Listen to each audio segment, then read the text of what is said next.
Hello, नमस्कार, प्रणाम। एक देवी का गीत गाने जा रही हूँ। लाइक से सब्सक्राइब जरूर करिएगा, हमारे चैनल को सपोर्ट भी करिएगा।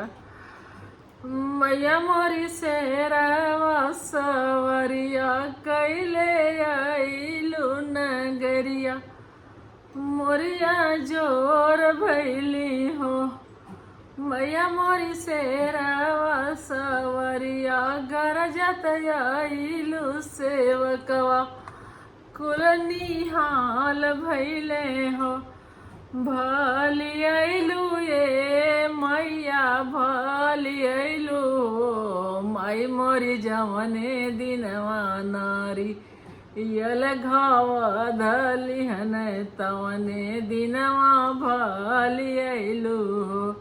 माई मोरी जवने दिनवा नारी यल घाव धलिहन तवने दिनवा भली अइलू हो। माई मोरी शेरवा सवरिया गरजत आइलू सेवकवा, खुश हाल भैले हो। माई मोरी शेरवा सवरिया कैले आइलू सेवकवा, खुश हाल भैले हो। भली अइलू ये मैया भली अइलू हो। माई मोरी जवने दिनवा चुनरी महंगी भैली तवने दिनवा भली अइलू हो। माई मोरी जवने दिनवा सिंदूर चंदन महंग भैले तवने दिनवा भली अइलू हो।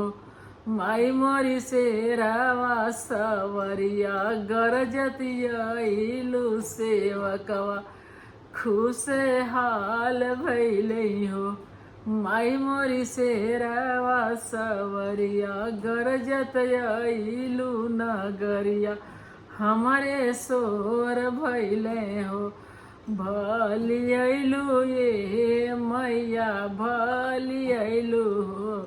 माई मोरी जवने दिनवा दूध घीव महंग भैले तवने दिनवा भली अइलू हो।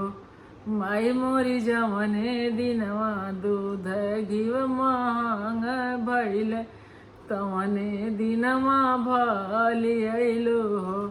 माई मोरी शेरवा सवरिया गरजत आइलू नगरिया, हमरे सोर भैले हो।